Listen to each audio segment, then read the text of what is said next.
झावरिया सरगोदा हम सखुन भीरा के मजलिस आमला का एक अहम इजलास ग्लोबल स्टडी के दफ्तर में मुनक्किद हुआ, जहां अदबी हरारत और फिक्री गहराई के साथ ये फैसला किया गया कि अली सरदार जाफरी के फिक्री और अदबी जहान पर एक खसूसी तनकीदी और तहकीकी नशिस्त का एहतमाम किया जाए। इस नशिस्त का उन्वान तरक्की पसंद फिक्र का रोशन मीनार अली सरदार जाफरी तजवीज़ किया गया, जो न सिर्फ उनकी जिंदगी के तामीर और शऊर को समेटता है बल्कि इस तहरीक फिक्र को भी उजागर करता है जिसने उर्दू अदब में एक नई ताजगी और इनकलाबी तवानाई पैदा की। अली सरदार जाफरी का शुमार उन अदीबों में होता है जिन्होंने महज शायरी नहीं की बल्कि शऊर की खिड़कियां खोली, जबर के खिलाफ आवाज बुलंद की और इंसानी वकार को अपनी फिक्र का महवर बनाया। वो तरक्की पसंद तहरीक के इस इस्तियारे की मानंद है जिसने उर्दू अदब को वुसअत दी और इसे समाजी जिम्मेदारी का पैगाम भी दिया। ऐसा इस्तियारा जो जुर्रत इजहार और शऊर बेदारी की अलामत है और आज भी नई नस्ल को फिक्री रोशनी फराहम करता है।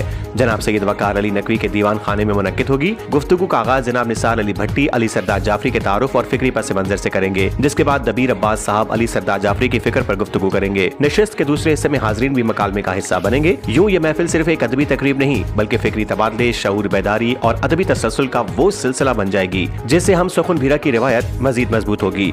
रिपोर्ट जफर अब्बास, तहसील रिपोर्टर शाहपुर झावरिया।